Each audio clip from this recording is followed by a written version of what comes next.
Hello guys, good morning, सत श्री अकाल, Radhe Radhe. I hope आप सभी लोग बिल्कुल ठीक होंगे, स्वस्थ होंगे और मस्त होंगे। So welcome back to my YouTube channel. आज मैं आप सभी को अपनी लाइफ का एक जो मेरे साथ कुछ ऐसी घटना हुई है उसको शेयर करने वाली हूँ। और ये जो है वो बिल्कुल ही एकदम सत्य घटना है और मैंने बिल्कुल भी इसमें कोई भी झूठ नहीं बोला है, अपनी ओर से कोई भी मिलावटी शब्द यूज़ नहीं करे हुए हैं। सो जो ये स्टोरी है वो मेरी रियल लाइफ से रिलेट करती है और ये है मेरा हॉरर एक्सपीरियंस जो कि मैंने खुद से फील किया हुआ है। और आई होप आप सभी को ये ठीक लगे या ना लगे, आई डोंट नो, बट मैं सुनाने जा रही हूँ क्योंकि मेरे साथ हुआ है। तो जिस बंदे के साथ ये चीज़ें होती है ना, उसको ये चीज़ें डरावनी लगती है और वो भूल नहीं पाता है, उसके दिल दिमाग में ये चीज़ें बस जाती है। तो सेम यही चीज़ मैं आप सभी को आज सुनाने वाली हूँ। और जैसे कि मैं हिमाचल से रहने वाली हूँ और हिमाचल में ऐसी एक्टिविटीज़ होना एक नॉर्मल बात है क्योंकि हमारे यहाँ जो है वो देवी देवताएं भी है काफ़ी। हिमाचल देवभूमि है, यहाँ पे काफ़ी देवी देवता होते हैं। और हिमाचल, उत्तराखंड, ये ऐसे राज्य हैं जहाँ पे देवताओं का वास भी होता है और ऐसी जो दूसरी शक्तियाँ होती है, नेगेटिव एनर्जीज होती है, वो भी होती है। सो जो मेरे साथ घटना हुई है वो इतनी शायद आपको डरावनी नहीं लगी, बट आज के टाइम में उसे याद करती हूँ तो वो मुझे भी इतनी ख़तरनाक नहीं लगती है। बट वो पहले हुई थी तो उस टाइम बहुत ही ज़्यादा डरावनी थी और वो आज भी मेरे दिमाग में है। और मुझे अभी भी अगर मैं आंखें बंद करूँगी ऐसे तो मुझे वो सारा का सारा एकदम जो भी उस टाइम हुआ था वो सारी की सारी चीज़ें ऐसे मेरी आंखों के सामने बिल्कुल पिक्चर की तरह चल पड़ेगी कि उस टाइम ये हुआ था, मेरे कानों ने ये सुना था और हमने ये देखा था और ये एक्सपीरियंस किया हुआ था। सो उस टाइम पे घर में हम 3 जने थे, मम्मी, मैं और मेरा भाई। मेरी बहन भी थी बट वो मेरी दादी के साथ रहती थी। और पापा उस टाइम ड्यूटी के लिए थे तो वो बाहर थे और घर में नहीं आए होते। और शाम का टाइम ऐसे लगभग 8 साढ़े 8 का टाइम हो रहा था और खाना बना रहे थे हम लोग। खाना बना लिया था और खा रहे थे। उस टाइम मुझे याद है हमने दाल चावल बनाया। नॉर्मली हम शाम के टाइम चपाती बनाते हैं बट उस दिन हमने दाल चावल बनाए हुए थे। और जब हम खाना खा रहे थे तो उस टाइम बाहर ऐसे साउंड आया अजीब सा। मेरे चाची हैं, एक छोटे चाची, उनका ऐसा लगा जैसे कि वो हमारे जो किचन है उसकी ओर दौड़ती हुई आ रही है। हमारा किचन जो है वो हमारे घर के बिल्कुल बैक साइड में है तो और हमें थोड़ा बाहर से जाना पड़ता है रास्ते से। और उस रास्ते के नीचे ऐसे पेड़ पौधे हैं, घास है और बरसात का टाइम था तो वो सारे घास जो थे वो हरे भरे, पेड़ पौधे जो थे वो हरे भरे हो गए थे, इतना घास ही घास हुआ था चारों साइड। और फिर हम खाना खा रहे तो ऐसा लगा कि मेरी जो चाची है वो बिल्कुल ही हमारे किचन की ओर दौड़ती दौड़ती चिल्लाती चिल्लाती आ रही है। और ऐसा लगा जैसे उन्हें किसी ने भगाया हुआ हो पीछे से। सिर्फ हमने सुना है, हमने वो चीज़ देखी नहीं है। बट ये चीज़ अगर मेरे साथ होती तो मैं इसको झुठला सकती थी। ये उस टाइम पे मेरा भाई भी था, मम्मी भी थी, हम सब ने ये चीज़ें सुनी है और फील की हुई है। तो उस टाइम पे वो ऐसा लगा जैसे कि किचन की ओर दौड़ती दौड़ती आ रहे हैं और उन्हें किसी ने दौड़ा के रखा हो। बहुत ही तेज़ी से आ रहे थे वो साउंड लगभग 10 सेकंड तक का तो वो था ही। और फिर एकदम से वो बंद हो गया। उसके बाद फिर ना कोई ऐसे चलने के साउंड, किसी के ना किसी की आवाज़ की साउंड और ना कुछ भी नहीं, बिल्कुल सन्नाटा हो गया। फिर हम लोग खाना खा रहे थे और इतने डर गए, मैं उठ के मम्मी के पीठ के पीछे बैठ गई। और उसके बाद रोने लग गई मैं तो पहले से ऐसे डरपोक टाइप की रही हूँ। और फिर उसके बाद जो थे, मैं ऐसे ही दरवाजे के पास चली गई। दरवाजे में अंदर से कुंडी लगाई हुई थी।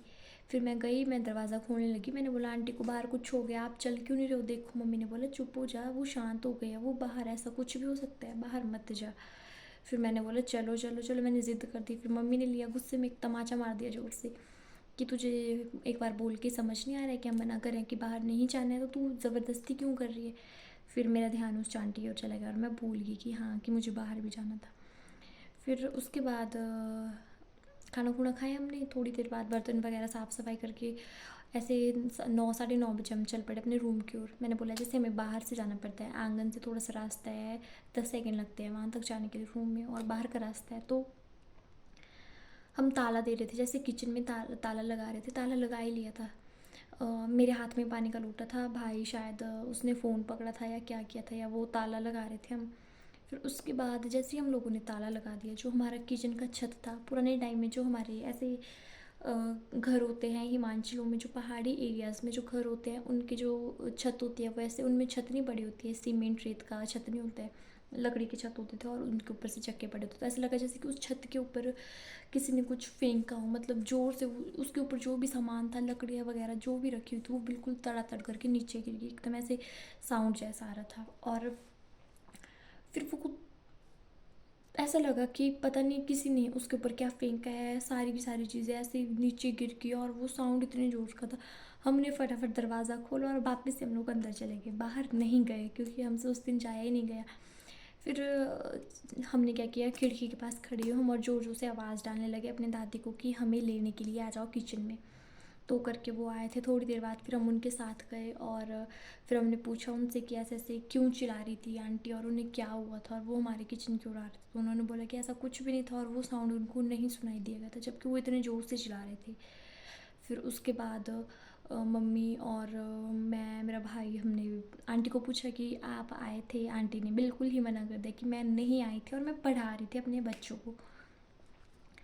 सो वो साउंड सिर्फ हम तीनों ने सुना, उन्होंने किसी ने भी नहीं सुना था। तो हमारे लिए तो ये चीज़ बहुत ही मतलब भयानक थी और डरावनी जैसी रही है। सुनने वाले को भले ये चीज़ फनी लगे या बोलेंगे इसमें क्या है ऐसा डरने वाला, कोई भी हो सकता है, बाहर चिल्ला सकता है, बट कोई नहीं था वहाँ पे। और वो आवाज़ बिल्कुल डिट्टो 101% उन्हीं की थी, ऐसा नहीं था कि किसी और की थी। वो आवाज़ मुझे भी उनकी लगी, भाई को भी उनकी लगी और मम्मी को भी उनकी लगी। ऐसा नहीं था कि सिर्फ एक को ही लगी, हम तीनों को वो आवाज़ सिर्फ और सिर्फ मेरी चाची की लगी थी, जबकि वो रियलिटी में बाहर नहीं थे और उन्होंने मना किया साफ साफ। उस दिन के बाद तो मैं डरती हूँ और मैं किचन से रूम तक भी जाना होता तो मैं पापा को बोलती हूँ, मम्मी को बोलती हूँ, भाई को बोलती हूँ, किसी को भी बोलती हूँ कि बाहर खड़ो, मैंने रूम में जाना है, रूम से मैंने किचन को जाना है अंधेरे के टाइम पे। तो वो करते हैं, वो छोड़ते हैं, तब करके मैं ऐसे आती जाती हूँ। अभी भी हमारा किचन वही है। और ये कहानी लगभग ऐसी थी जब मैं शायद 8th 9th में पढ़ती थी, हो गए 5 6 साल तो हो गए अच्छे खासे। उसके बाद तो मुझे इतना डर लगता है कि मैं अकेली नहीं जा सकती वहाँ से। अगर अकेले जैसे किचन में अकेली भी होती हूँ तो मम्मी बोलते हैं मैं यहाँ जाऊँ बाहर, तो मैं बोलती हूँ बाहर से कुंडी लगा दो फिर जाओ, ऐसे मत जाओ मेरे को छोड़ के। फिर इसके साथ और भी हुई है मेरे साथ ऐसे मतलब इंसिडेंट और भी हुए हैं, उनमें भी मैं अकेली नहीं थी, कोई ना कोई मेरे साथ होता था, बट हुए हैं। और उनके बाद वो चीज़ें होने के बाद तो मैं इतनी डरपोक टाइप की बन गई हूँ कि अकेले वीडियो भी दिन में शूट कर रही हूँ क्योंकि रात में मुझ में इतना हिम्मत नहीं है। और अभी शूट की मैंने। पता नहीं आपको ये वीडियो फ़नी लगी होगी, हॉरर लगी होगी, कैसी लगी होगी। अगर अच्छी लगी होगी तो मेरे पास और भी स्टोरीज़ हैं, मैं उनको शेयर करूँगी आपके साथ। थैंक यू सो मच, धन्यवाद। लाइक कर देना, सब्सक्राइब कर देना। Thank you, bye bye.